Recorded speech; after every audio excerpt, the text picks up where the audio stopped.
Hey, okay. So, okay. So question, when you're teaching someone something totally new, when someone has to learn some new things, so like going to a new job, you're in school, or maybe you come to some new type of society or culture and you're learning some type of new concept. Do we start like easy, just like learn the basics, and then get more specifics or more difficult, get into more difficult concepts? Or do we just like start right away with all the complexities? Like, um,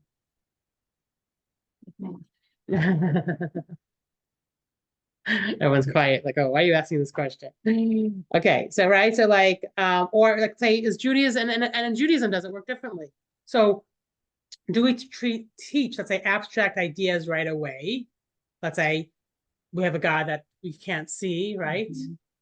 Mm-hmm. Or do we kind of wait and say that later once you kind of accept the ideas in Judaism? And the same thing, do we teach or teach, let's say, miracles that happen to the Jewish people? That, you know, that famous joke about the splitting of the sea, how the boy comes home from school and he like says, you know, oh mom, and he makes a whole like story how the sea was split. And the mother's like, what? Is that what they taught you? He's like, well, you wouldn't believe the real story. So do we tell the kids or do we tell people like, oh yeah, this is how this that sea split, you know, which doesn't sound possible, and or first kind of get them used to the ideas of Judaism and then tell them these deeper concepts or these concepts that might not make sense, you know, kind of like hard to understand. Um, what or do we just basically, you know, say everything, you know, so we see everything, or do we begin simply and eventually tell them everything? So how does it go? How do or for children, do you say like, you know, I teach Hebrew school and let's say we had this student and like we say the story of let's say Purim, and she was like, you know, oh my gosh, too scary. The mother's like, oh, don't say that, you know, someone died, or don't say, you know, or you know, it's like things like that. So do you do that? Do you like sugarcoat or kind of like say only like a gentle part of the story, or do we say the whole story and then it becomes more, you know, so people say, oh, what children will never understand that, you know, God is, you know, everywhere, or they can't see him, or that this or that. Like, how can you don't why do you tell that to them? So what's the right way to educate? Right? Do someone do to Judaism? Do you say, oh, okay, we're gonna like the counter Shabbat or this, or do you start to explain to them what Shabbat really is, how it's, you know, God created the world, seventh day of rest? How do we go about this? Okay. So from Moshe, from something that Moshe did in this week's Parsha, we're gonna learn and understand how to take why and how the approach that we take. Okay. So this week, well, actually, the last few weeks, we've been talking about the building of the Mishkan, the tabernacle in the desert. Oh, sorry, page 166. 166. Um, so we are, second, we were talking about building like the vessels for the Mishkan, or talking about the building the actual um poles, but like, you know, how they, I call it like the Lego pieces, but how they, you know, Columns things? huh? Columns. Columns, is that what you said? I don't know. I can't hear you. Okay. Um, right. It's also in Hebrew, it's called the Pashim. It's like, yeah, like the beams that they made walls out of a whole bunch of like beams. Um, so it describes all the building of it and everything that they needed and all the weaving they needed for the covers and this and that. And now we're actually in this week's parsha actually going to put it up, actually going to use it, actually going to set it up. So number one, they have to assemble it, and number two is they have to serve in it, like do the rituals. Hi, Eileen. Okay.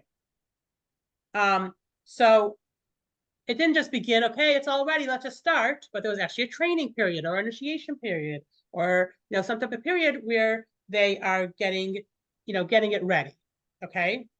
It was called the Shivat Yemei Hamiluim, the 7 days of, like, I don't say like filling, I'm not sure how to translate exactly, like to fill it up, like complete it, I guess. Okay. Um, so, but this period was very different actually than how it was actually done in real. How is that? Let's read text number 1. It's an easy one. Go for During it. 7 days of initiation, Moses erected the tabernacle, performed the services in it, and dismantled it each day. Okay, so number 1 is Moshe did it. He was not a Kohen. And really only the Kohanim, the Kohens did the work and set up the Mishkan. So that's number 1 thing that was different. And number 2 is he put it up and took it down each day.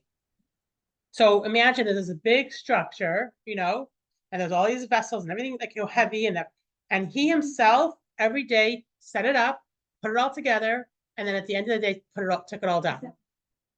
So in general, that's why it was made like that. But here they were in the same place, and he was taking it up, putting it down, putting it up, taking it down. Usually, if they were in one place, they kept it up until they said, "Okay, Hashem's calling, we got to move on." Then they would take it down. They wouldn't take it down every night. It was only taken. No, let's find out. Let's find out. Jump. Sorry, Yes. was Moshe a Levi? Yes. Okay, Yes. And He was a Aaron Levi, was but the was not first a Kohen. Kohen? Huh? Aaron was the first Kohen. then. Exactly. Okay. Okay. So what's going on here? Why was it done this way? And what's this all about? Okay. So why did he disassemble it every day and then reassemble it in the morning? It's a big job, especially for one man. And why did Moshe do this? Why didn't he just instruct the Kohanim how to do it? Hey, this is how we do it. Just like, the things that were, all the vessels that were built, he didn't particularly tell them how to make everything. They, they got a certain instruction from him, and then the people themselves did it themselves. They figured it out themselves. And here, instead of him just telling them, okay, do this, do that, he is actually doing the service. He's actually setting it up. He's actually doing the services, bringing the offerings. So why is that? Why, even if he's not a Kohen, why is he doing all this? Because a Kohen was only Aaron and Aaron's children after a certain point. It was even one of Aaron's grandchildren, Pinchas, that was not a Kohen because he was born before Aaron was like, and he only became a Kohen, there's a whole long story, it's a different story, but, so Moshe was a Levi. Okay. Another interesting thing is the first offering was brought was actually brought on the 8th day of this period of this, I want to say, training or initiation or whatever, inauguration or whatever this thing was. And that what they did was they set up the actual structure, they put the vessels inside, and then one of the Mizbeach, the altar, for the animal type of offerings, was on the outside of the structure. He did the offering, and then only after he did the offering did they put they fence off the yard, because there's also a yard area.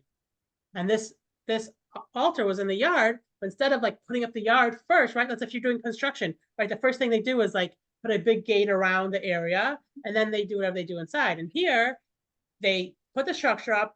He did the offering, and then they put the yard, fence or whatever it is up. So why did they do it that way? Very, very strange. You usually do it the other way. You set up the yard, you set up I'm saying you set up the perimeter, then you put out the structure, and then you put the things inside. What's going on over here? Okay, so let's read text number 2. He placed the altar of the burnt offering in front of the entrance of the tabernacle, the tent of meeting, and he offered up the burnt offering and the meal offering as God had commanded him. He set up the courtyard around the tabernacle and the altar and put up the screen at the entrance to the courtyard. And with this, Moses completed the work. Okay, so usually we first, set the area up, and then we put in the furniture or do whatever we have to do. Why did he do it the other way around? Was he in a hurry to make the offering? What's going on over here? They waited this long, couldn't have waited another few minutes or however. Okay, so usually when they traveled, when once the Mishkan was set up, was in use, after this whole story, and they would travel, the people who were in charge of the family of Levites were in charge of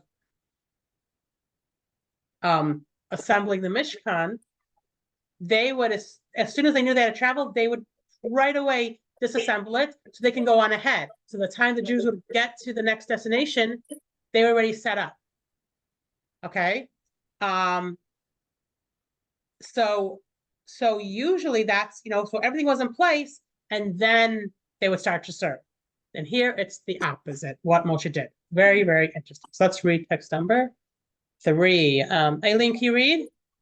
Sure.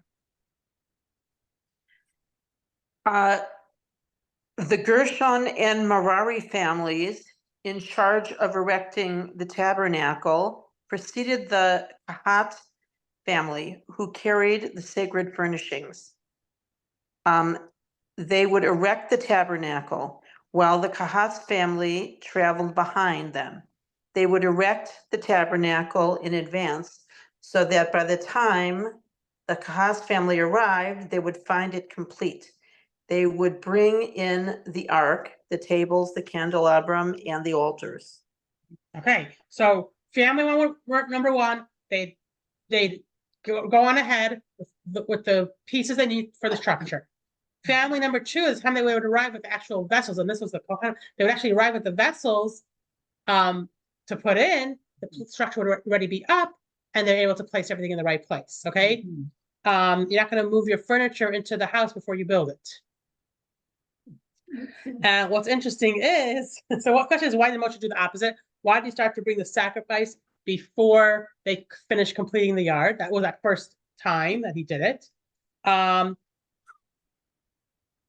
even what's interesting is when Moshe originally was giving Bezalel, who was the chief architect in building the Mishkan, when he was giving him the instructions of how to build it, he gave him the instructions and said to build all the vessels and then to build the structure. And Bezalel said, hey, that doesn't, I'm the expert here. That doesn't make any sense. We first build the structure and then we build the vessels. So Moshe said, okay, fine, but makes the most sense. That's the way to do it.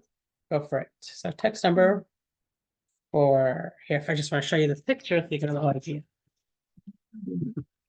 It's pretty large, Yeah, the yard. Yeah. but did he take down each piece or does it? Yeah. So let me just show you. This is just the fence, the yard, but this is the structure that looks small compared to the yard. That thing inside of that little Yeah, and that structure was made up of a whole bunch of heavy but wait, pieces. I thought what happened to all the? That's all in there. That's all that. Okay, but, And then this is just an extra yard around it. It's called the chutzner. oh, okay, but you have to build that too, right? Yeah. So that was the big thing. The chutzner, which means yard. Okay. Okay. Text number 4. Batya, you okay to read?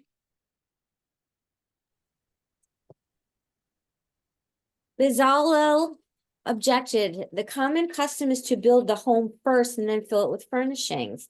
Moses replied, you were in the shadow of Hashem. Surely that is what Hashem said to me. Indeed, this is how he built it, the tabernacle first and then the furnishings. So here Moshe agrees. Yeah, that makes no sense. Let's do it that way. So Like a why house now? Sorry. Why now does he change the order when he's actually setting it up, like doing the inauguration? Okay. Another interesting piece of information is, are you allowed to bring an offering not in the Mishkan? Or let's say you're traveling and they're still setting it up. Are you allowed to bring the offering before it's fully set up? Probably not. That's right. How do we explain Moshe's action? How could he make this offering before it was completely finished? Because you're not supposed to do offerings. So something special. Let's find out. Obviously, something. Take text number 5. Want to read it? Moses offered up the burnt and meal offerings at a later point. It is forbidden to offer up a sacrifice in an open yard that is not screened in. Doing so would have rendered the offering unfit, for it would have been slaughtered outside the tabernacle. We therefore conclude that he brought those offerings at a later point. Okay, so Nachmanides, the Ramban, says, oh, what we're reading is just not in the right order. He really did it later, but it just looks like he did it before. But but not everyone agrees with that opinion. Hmm.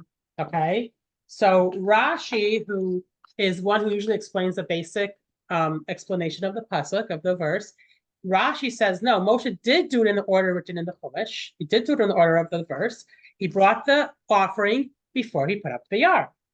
So, so there's difficulties here. Why would Moshe start the sacrifice before the Mishkan is fully finished? Okay, and number two, you know, according to halacha, that's not really correct.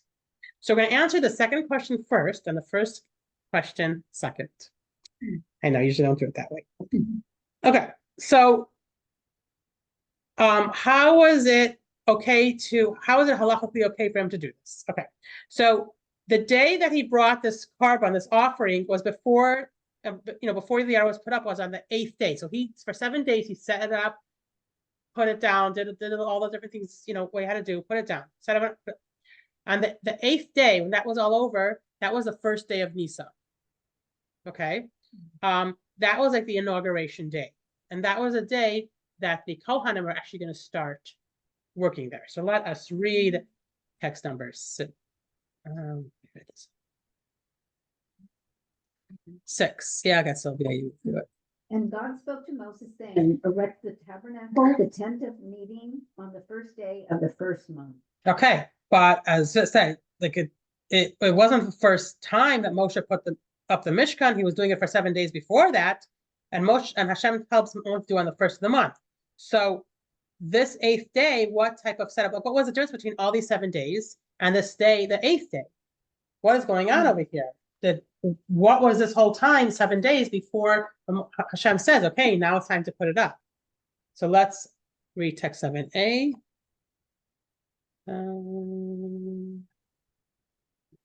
One second. Let me just go back. What did this say? The Mishkan was inaugurated on the first day of Nisan. The day marks the Mishkan's 8th construction. So it was officially considered the first day, but for 7 days already, we've been working at it. Okay. So 7a. Mylene, are you okay to read?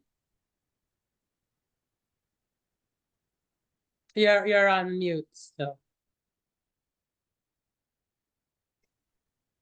It came to pass on the 8th day that Moses summoned Aaron, his sons, and the Jewish elders. Okay, continue to 7b. 1 second. Go for it. And it came to pass on the 8th day of the initiation. This was the first day of the first month, Nisan, the day that the tabernacle was erected. Okay, so the 7 days that Moshe was doing it was like the trial period. That was still in the month of Adar. And that was before the real service began. And Hashem made this 7-day period for the Kohanim. It was special for them. And let's see, what's that all about? So that's text 8. Sorry, text 8. Okay. I think it's back to you. Wait, before it was all set up, he was doing. Yeah, so everything was finished. He set it up and put it down and did all the services for 7 days. And now on the official day where they're supposed to start, the 1st of Nisan, that is the 8th day, which is really the first day of the official service. Kind of confusing. Yeah. The other days were like trial days. Yeah, Or so like that's, exactly. Pre-celebration days. And Moshe was doing it as opposed to the Kohanim themselves. Right. Okay, so let's go. Okay, this is what you must do to sanctify the priest to serve me. Bring Aaron and his sons to the entrance of the tent of meeting, and bathe them in water. The sacred vestments that belong to Aaron should belong to his children after him, to be exalted by them and to invest them with authority. The priest that succeeds him from among his sons, who will enter the tent of the meeting to serve in the holy, must wear them for 7 days. Do for Aaron and his sons all that I have commanded you. Initiate them for 7 days. 1 second. Continues. Oh, no, you finish it. Okay. Yeah. On here, the screen wasn't finished. Okay, so for this, the Kohanim had to do some type of preparation, a 7-day preparation. So while Moshe was doing this every day, set up and take down, they were in the middle of their 7 days of preparation. Okay. So they needed 7 days before they started. And so all this time, Moshe was doing this whole setup. So the Torah, but the Hashem says that the 1st of Nisan is the first day, which actually was seemingly the 8th day, because it seemed like for 7 days, there was somebody doing something over there, so what's going on over here? So Moshe realized that, okay, so Moshe realized that he had to take it down because it couldn't be a permanent structure yet. He would put it up and do the thing, but then he had to take it down so it would be considered permanent. If it wasn't considered permanent, it wasn't really the first day for real. It was just like the trial period. Okay. And these for 7 days were the initiation days for the Mishkan, or 8. It was, sorry. Yeah, sorry, it was initiation days for the Kohanim. So the Kohanim were preparing and getting ready. So there was a kind of their initiation into the service. And once the first of Nisan would start, that would be the day that that would be like the real time. And the Mishkan itself was initiated because now it was going to be a permanent structure on the 1st of Nisan, which was like the first day after this whole 7-day trial period. So there was the initiation of the Kohanim, which took the 7 days, and then the 8th day was like the inauguration of the Kohanim. And for the Mishkan itself, for the structure itself, its initiation was really on the 1st of Nisan. And all this time beforehand was more like a training time, a trial time.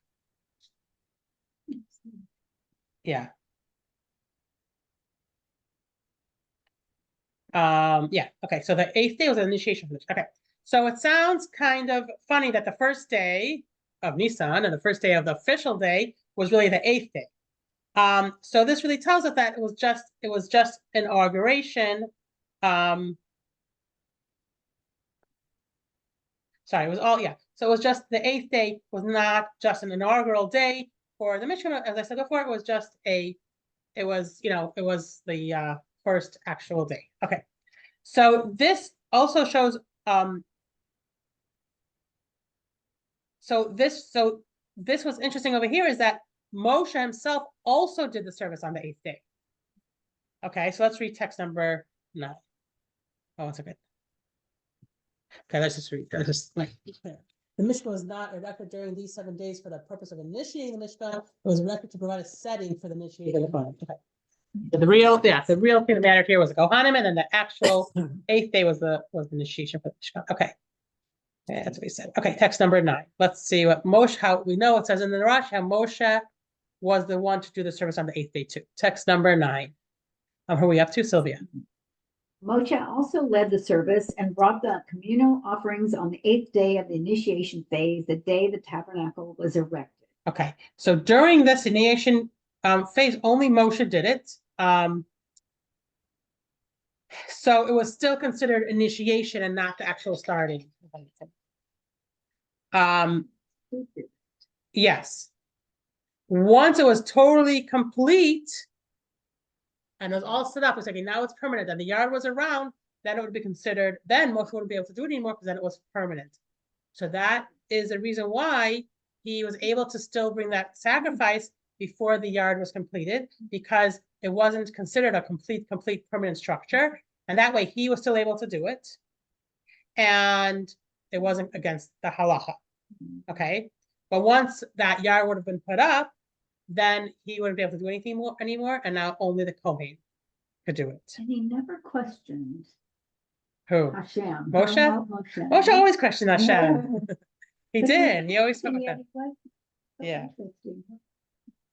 I don't know how he did it himself. Took all that down. Yeah, that's crazy. The amount of strength that it takes to do that. Yeah. So obviously it was miraculous to a certain extent. Yes. And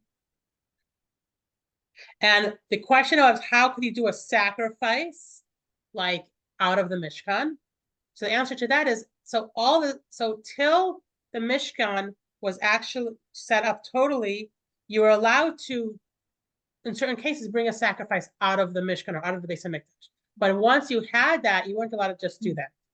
So because it wasn't the final setup, it wasn't considered like against halakha for him to actually do a sacrifice out of the Mishkan. Okay, and that's how he's able to do whatever he had to do for those 7 days. Okay, so now let's read what's in the Rebbe's words. What does the Rebbe have to say about this? Text number 10. Okay, so let's just clarify on the 8th day. So even though Moshe did the service, the Kohanim also did services. Like they were kind of like did their part, he did his part, and they got it all done. And he said, "Hi, Shelley."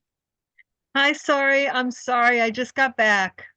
No problem. I figured I'm recording it, so Yes, okay. thank So you. Moshe performed the services. Moshe reckoned the spent of the Mishkan each day. That's what happened during the 7 days, and he also the offerings were brought out in the open before the yard was set up. And now the Rebbe explains this. Text number 10. Shelley, you want to read it? Absolutely. I have no idea what this is about, but I'm Go going for it. for it.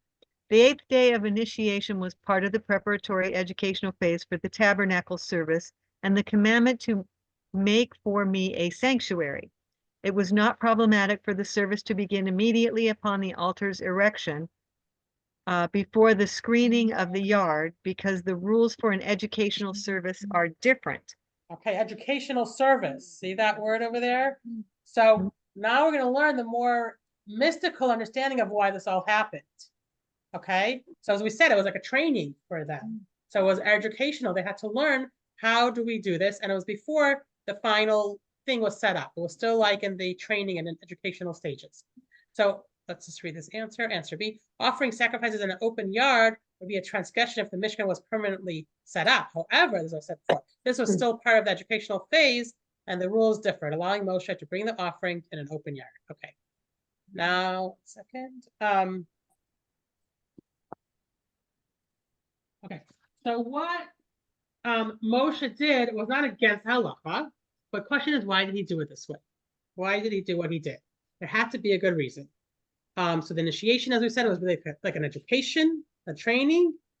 And sometimes for education, for educating someone, for teaching someone, we do things a little differently, right? Like, there's classes that where you can learn and sit and learn, but then you do some hands-on stuff, and it's not going to be exactly the way they do it.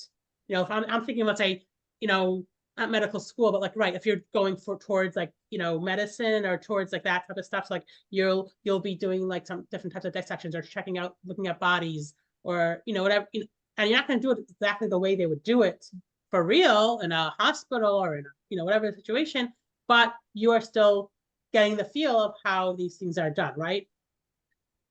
So usually in regular circumstances, no one would make an offering before they would make that yard, screen the yard, set up the yard. But because this was education, it was a little different. Or like another thing I'm thinking of, like, you ever go to like a rehab place or a Home Depot and they have like a little kitchen set up or a bathroom set up? Because what you walk into the store and there's a little kitchen, it's not a real kitchen, but it's showing you, well, look how nice your kitchen could look if you choose these and these pieces. Or like in the rehab, they want people to learn, how do I, practice cooking, practice getting up from my bed, practice doing that. So they have these like little setups. They're not real, but they're there. So the people can learn or could understand how things are done.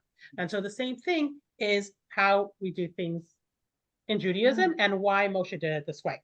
So during the time, okay, so a very interesting thing. Now we're going to fast forward many, many, many, many years.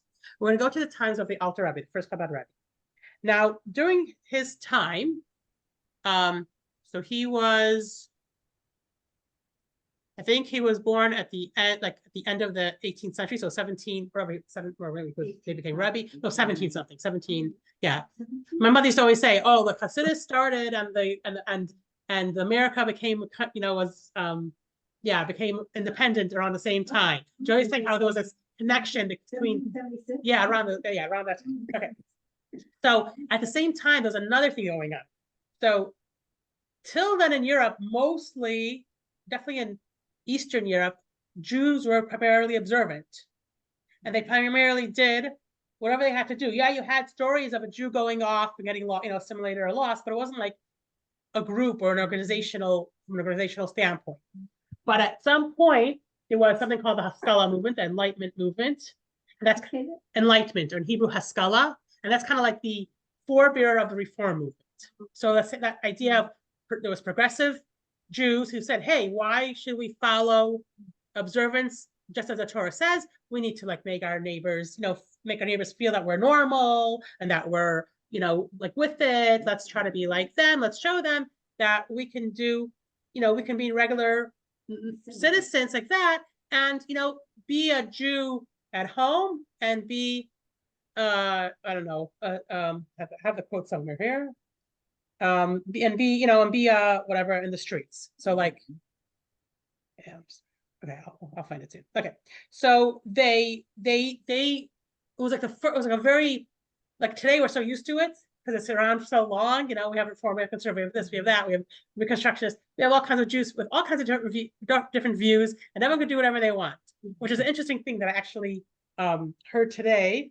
Side point, I was listening to a class about Purim and saying that today, so in the old days, a Jew was observant, and once in a while, Hashem would like throw in some anti-Semitism to like wake, or maybe more than once, kind of wake them up. Oh yeah, we gotta just be a good Jew.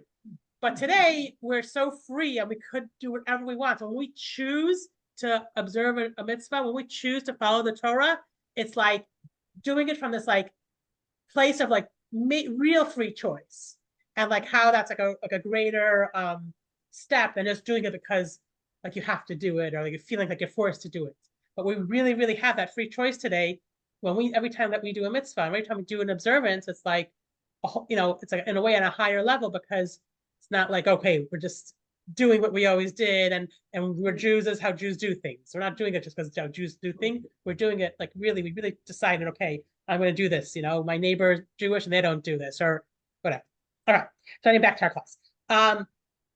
So they basically try to make a progressive Judaism. As I said, as the forebearer of the Reform movement, and it did gain a lot of strength in Europe. I mean, Western Europe for sure, and even Eastern Europe was starting to, do that. So there was a man, his name was, and they still like look Jewish. I mean, to a certain extent, a lot of them, everyone knew they were Jewish. It's not like you could look at them and say, oh, I don't know if they're Jewish. Like today, you could see a Jew who's assimilated, you have no clue if they're Jewish or not. Then everyone still know they're Jewish. They still kept certain things. And there was a man named Shimon ben Zamut, and he did something really, really sly and really, really dishonest. He decided to like go around as a very good, honest, religious Jew, observant Jew, and he would infiltrate communities, like religious communities, and like, kind of what missionaries do today, and like just talk and kind of like, breed seeds of like doubt, or breed seeds of like progressiveness into children, into people. So right, like, oh, what do you say about this? Why do you think this should be, don't you think we should have a organ in the synagogue, or whatever it is? And so he first went to Vilna, which was considered like the capital of the Torah, the Torah, the yeshivas, way, and he was successful in like teaching children and really getting them to change the way they thought and the way they did things. And they said, hey, you know what? I'm going to go to where the Hasidim are. I'm going to go to Liadi, where the Alter Rebbe was headquartered, where the capital of the Hasidim. And so he went there and he said, okay, I'm going to look really religious. I'm going to say I'm a rabbi. I'm going to ask if I could teach your children, in the cheder. I'll teach your children. And so he came and he really wanted to like play the part. So one of the things he did was he went to have an audience with the Rebbe, because all Hasidim, they go and they go to the Rebbe. So he was going to do the same thing. So, so he went to see the Rebbe. Now he's going to have a conversation with the Rebbe, and the Rebbe is going to mention something in the Torah, which I want to first learn about that, and then we'll continue back to the story. So in the Torah, when we all know the story of when Yitzchak, Isaac, is supposed to bless Jacob and Yaakov and Esav, and Yaakov comes in dressed as Esav, and he can't see, so he blesses him. It says once he realized that he blessed the wrong, quote unquote, wrong son, the Torah says Vayecharad, which means like he trembled, he shuddered, like a really deep trembling, like, oh my God, what did I just do wrong? I had like this terrible thing, and you start to like shudder and shake, and like, how did I do that? So this is what the Chumash says, the Torah says, the response of what happened to Yitzchak. Now the Alter Rebbe uses this line, and he's going to speak to this man. So let's first look at 11a, what it said in the Torah at that at that incident with Isaac and Jacob and Esau, text number 11a. Eileen, want to read it? Yes. And Isaac shuddered a great shudder, and he said, who then is the one that hunted game and brought it to me? And I ate of everything before you arrived, and I blessed him. He too shall be blessed. Okay, so what's going on? I thought I already blessed my oldest son. Why is now someone else coming here, right? So it's like he shuddered because, hey, did I do something wrong? What's going on over here? Something here is not right. So Rashi explains it, and that's 11b. What was that noise? Okay, whatever. Text 11b. If it was, I'm just went outside. Okay. Where are you up to, Catherine? 11b? Yeah. And Isaac shuddered. As rendered in the Targum, he was perplexed. The Midrashic explanation is that he saw purgatory open beneath him. Okay, so there's two explanations. Simple explanation is he shuddered because he said, "Oh no, I'm confused. What's going on here? What did I do wrong? Who's the real oldest son?" And the Midrash says he realized that something really grave happened. He saw that he did something in such a way that the purgatory, which is the Jewish version of hell or whatever you want to call it, opened beneath him. So what is so now we're going to go back to our story, and the Alter Rebbe is going to ask this man about this passage. Okay, so it's being written in first person from this enlightened dishonest person, but it's somehow it's in the it's in the book of that the previous Chabad Rebbe had written. Okay, so let's read what it says. Text number 12. Let's continue our story here now. Okay, Sylvia, you got it. On Wednesday, my turn arrived to be received by the Rebbe for a private audience in the chamber that the Hasidim call the Supernal Gan Eden. When I entered the Rebbe's chamber, I was struck with fear and awe by the appearance of his face. His powerful and penetrating glance and his mighty and deliberate voice inquired, "What can I do for you?" But I immediately recovered and calmed myself. I said, "I am an elementary school teacher in my hometown, and I teach my pupils according to the rules of Hebrew grammar." The Rebbe leaned on his forearms, then he raised his head, opened his eyes, and asked me how I explained the passage. And Isaac was seized with very great trembling to my students.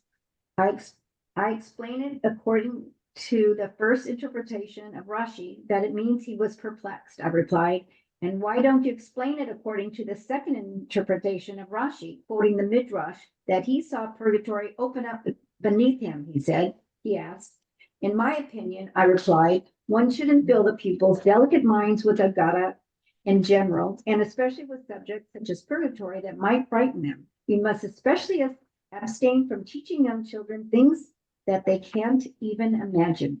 The people will wonder why or how the large and wide opening of purgatory could fit into Isaac's small room, and how could its fires, which have been blazing uninterrupted for 5,555 years, enter the room, and yet Esau and his father Isaac survived and were not burned to a crisp." Okay, Shelley, take it.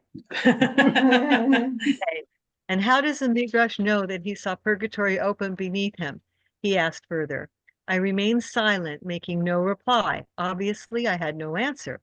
Indeed, this would not be the first gross exaggeration found in the Midrash and Talmud. When he saw that I remained silent, the Rebbe said, when Esau entered Isaac's room, Isaac asked him, "Who are you?" To this, Esau replied, "I am Esau, your firstborn son." But this was a lie, for he had already sold the birthright to Jacob in a legal sale with all the required formalities. It's not going to continue, Shelley. Okay. Isaac knew this, and he was frightened by the lie that attempted to annul a reality that was valid by Torah law. This caused him Now let's just explain. So because Yaakov bought the firstborn right, he was really legally the firstborn according to halacha. Now Esav comes and says, "I am Esav, your firstborn." So now eventually Isaac realizes, hey, that's not true. Okay, continue. That's the lie. Okay, this caused him to tremble, for telling such a lie resulted in purgatory opening beneath him. When the Rebbe finished speaking, he leaned on his forearms as he had done before. Then he raised his head and opened his eyes. It is customary that whenever he receives people, even during the daytime, there are 2 lit candles, a chumash and a zohar, on the table. He now lifted one of the 2 candles, scrutinized me, and said, "You come here from Vilna, but you claim to come from Zamut. You convert little children to the idolatry of Haskalah, but you claim to be a Melamed. Because of these lies, purgatory opens beneath you. How many souls have you already destroyed? Yet you continue to betray. Yes, it is true, you are a heretic, and anyone who goes down that road will never return."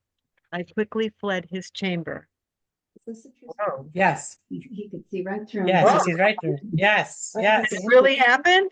All the symbolism of purgatory. Yes, this really happened. It's in the biography, I want to call it, yeah, of the first Chabad Rebbe. There's like a book of biography of each of the Rebbes, and it has many stories of what happened. And this is a true story. It's a famous story. So he sees right through him because a Rebbe does, a real Rebbe, a Rebbe who really sees right through somebody, and he puts him in his place, you know, like this right away. He says, hey, you know, so what's very interesting is when my father, he grew up in Chicago, and there were a lot of Chabad shuls at that time in Chicago. And there was no like real day school when he was growing up, Jewish school. You had to go to public school, and then after school he went to, you know, Hebrew school. And so he would go every day to Hebrew school after school. And there were a few different Hebrew schools. So he went to a Chabad Hebrew school, like I don't say luck or divine providence, because that's how we all became Chabad.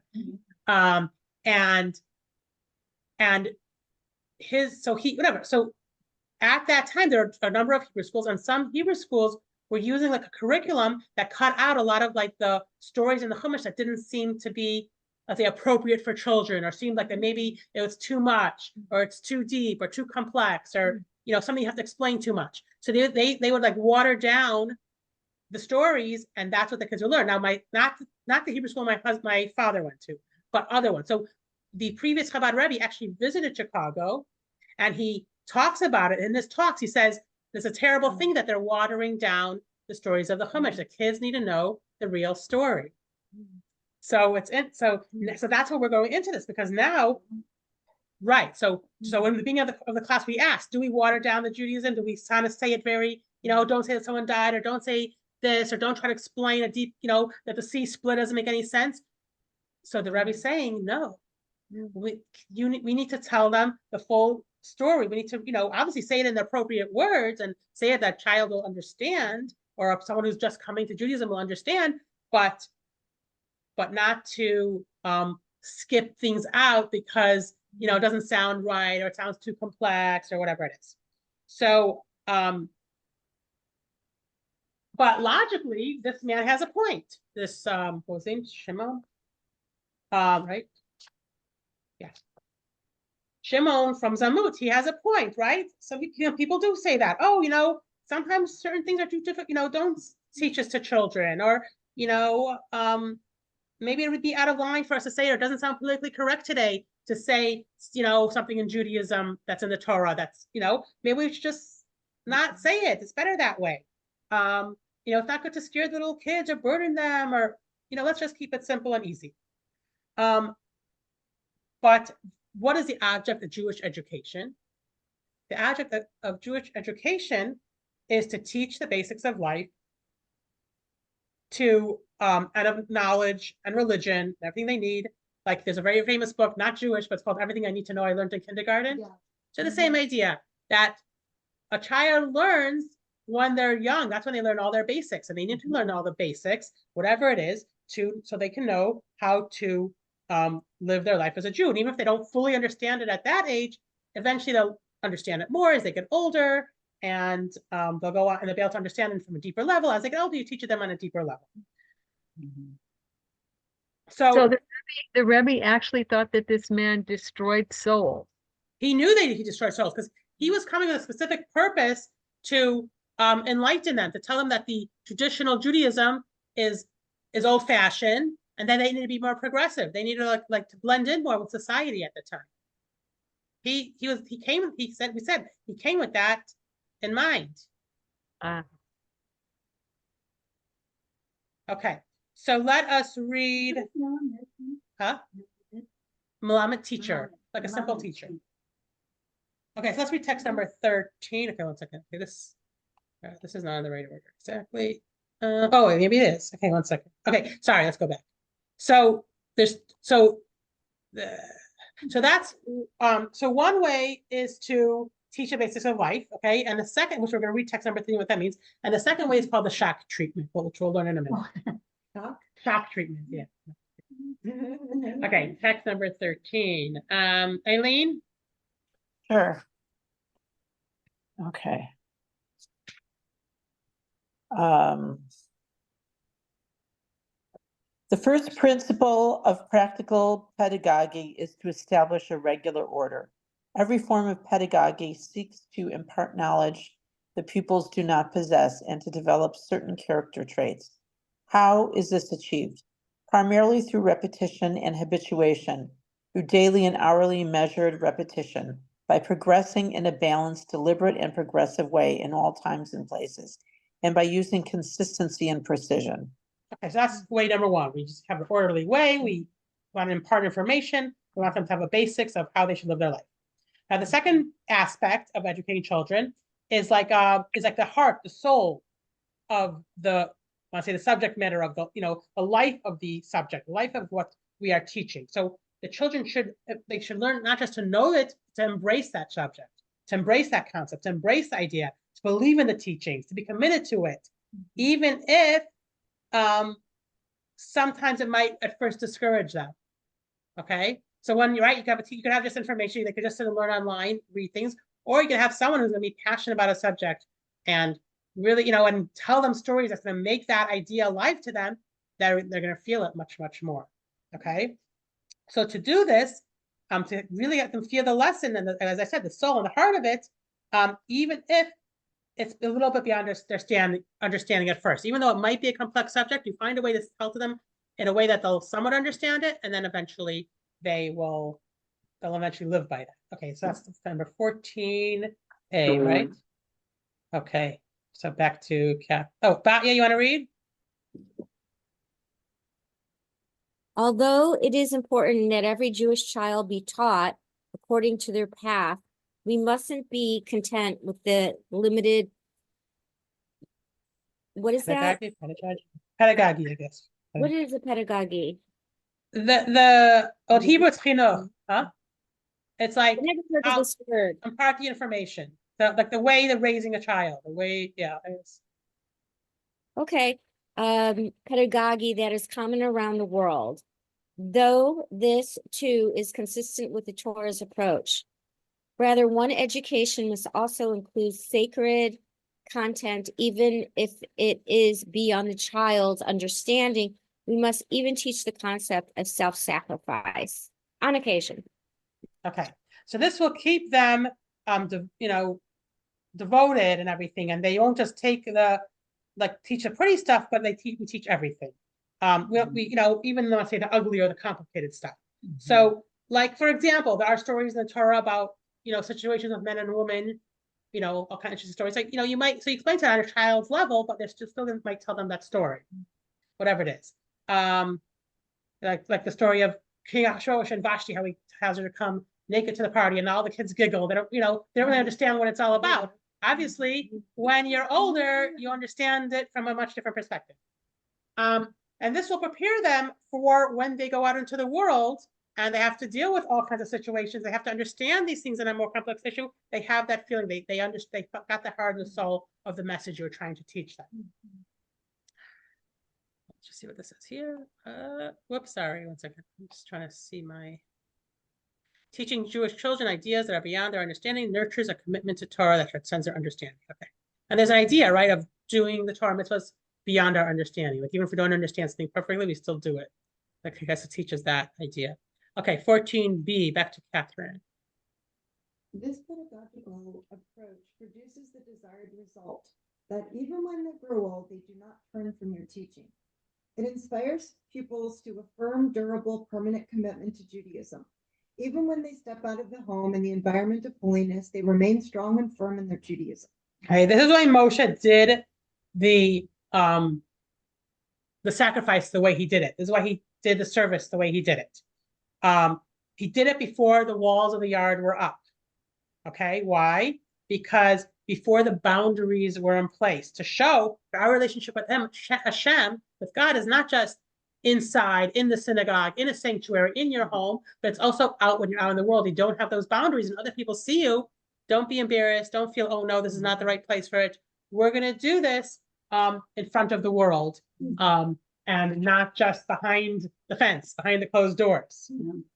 Yeah. So, here's the quote: a Jew at home and a Gentile on the street. So this is what the Haskalah believed. Okay. So don't,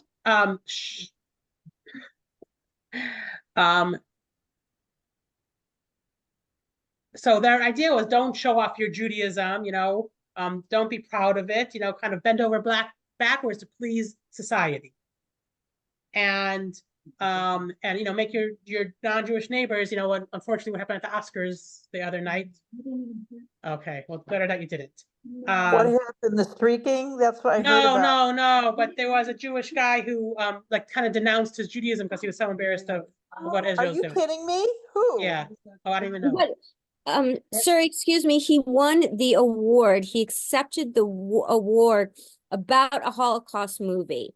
And it Okay. won like best award, and he totally denounced it. He was a scumbag. He denounced the movie or denounced his Judaism? His Judaism, not the movie. Oh my gosh. Was though, where? And why people didn't he get clap, half swallowed the up? audience clap. Such, you know what? They're just no. such piss ups. I'm telling Yeah. you, this whole Hollywood crowd, it's terrible. Oh, Right. God. Yeah. So anyway, so they thought, Haskalah, and today the progressive Jews, I would say, that you can take off your Judaism, like it's like clothing. You just take it off and put your nationalism, whatever your belief, your activist, belief in is. But no, we live in a free country. We can easily blend in if we want today. But as a Jew, we have differences. We know, hey, I can't just eat in any restaurant. I'm kosher. So that will keep you separate from the non-Jew. Or I can't just go out and have a good night with my friends Friday night and go on, go to the bars or the nightclubs or whatever it is. I'm Jewish. I should be home, or somewhere having a Shabbat meal.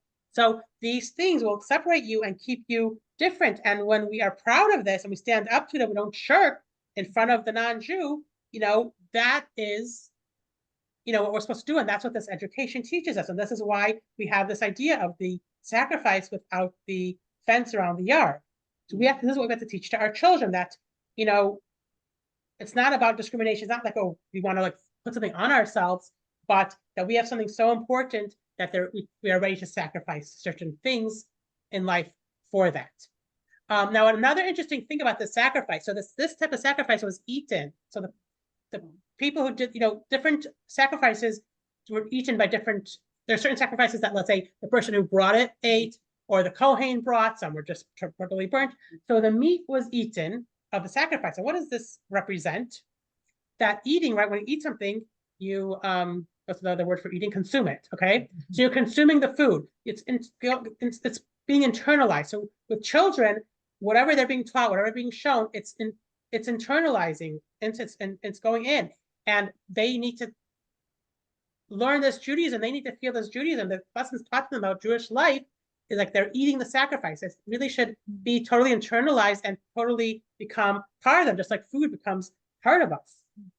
So even if they are not within the four walls of the Mishkan, of the yard, of the yard walls of the Mishkan, they still have the strength, the inner strength, to know who they are and what they need to be. Let's read 14. See, the Rebbe explains this. Okay, yes, Sylvia. We offer sacrifices, sometimes of bodily pleasures and the animal soul, even if we are not in a home that is illuminated permanently and obviously with God's holiness, such as houses of prayer or study. We also eat sacrificial meat. This represents the idea that our firm commitment to Judaism becomes our food and nourishment. We remain committed even if we are in an environment that is spiritually arid and is not surrounded by the walls and boundaries of holiness. Yeah. Holiness, yeah. So this is why the Alter Rebbe, said, yes, we do have to teach these children maybe heavenly concepts that you think, oh, what a child can understand that, whatever concept there is, Hashem is everywhere, or that, this and this thing is holy, or that the sea could split, or that there could be, a woman of 90 years old could give birth to a baby. Like these things don't make sense in the natural world. But on the other hand, the children are so much more innocent, and they're ready, and they're much more, that way they're ready to sponge in everything and understand it, because they already have preconceived notions about life. So okay, so a 90-year-old woman had a baby, they don't really get the difference. And then, but they are, these ideas are absorbed within them, and even though it might be beyond their understanding, until it's just part of them, and it becomes, something they can live with and everything. And what keeps them committed to their Judaism. So we asked in the beginning of the class, right? Should we not teach children about the difficult things in life and all those, and stuff that seem kind of complex or hard to understand, or sad things that happened? So obviously we got our answer is that we don't need to hammer into them and kind of scare them, but we just have to speak to them on their appropriate level. But we shouldn't hide things or take things out and say, oh, they're not going to understand these types of things, and doesn't care if it makes sense or not, but let's teach them the concept and the ideas. And same for us. Sometimes we read things in Judaism, read things in the Torah and say, it doesn't seem to make sense, or how is this possible?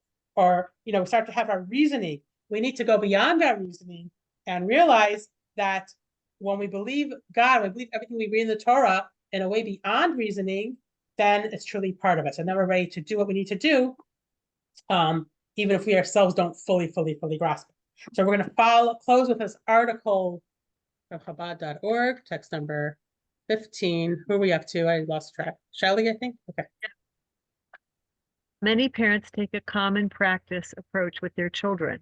I don't want to overwhelm them with anything over the top or too intense, so I'll leave it to them to discover religion slowly without pressure. And so they are shielded from anything their parents deem too extreme or fanatic. Teach them some Hebrew, a little about Israel and rituals around the holidays. That's nice. Who doesn't like apples and honey and afikoman treats? That's great. But asking them to pray at age 10, to not watch TV for a whole Shabbat every week, to really not eat non-kosher candy, relax, let's take it easy. They're just kids. Let's not scare them off with too much too soon. You're forgiven for thinking so. But Moses teaches us that sometimes you must buck the common practice and leapfrog a couple of steps. Pile it on early without worry. On the contrary, doing so will ensure that even when the walls of whatever holiness they have come down, they'll still be strong with the values and passion you imbued within them before the walls went up. It continues on sec. Go ahead. And it is with children, so it is with us. Who wants to go crazy and bite off more than they can chew? You think to yourself, I've got to take this slowly and methodically. This is a process and I shouldn't take on too much too soon. You're right, and you're wrong. You're right on an average day, but not every day is average. Sometimes you must get on the express train. Don't wait until you've built the entire building of Jewish infrastructure before signing on for that all-night Shavuot learn-a-thon, getting your own pair of tefillin, or committing to monthly mikvah visits. Taking the cue from Moses, who offered a sacrifice even before the walls went up.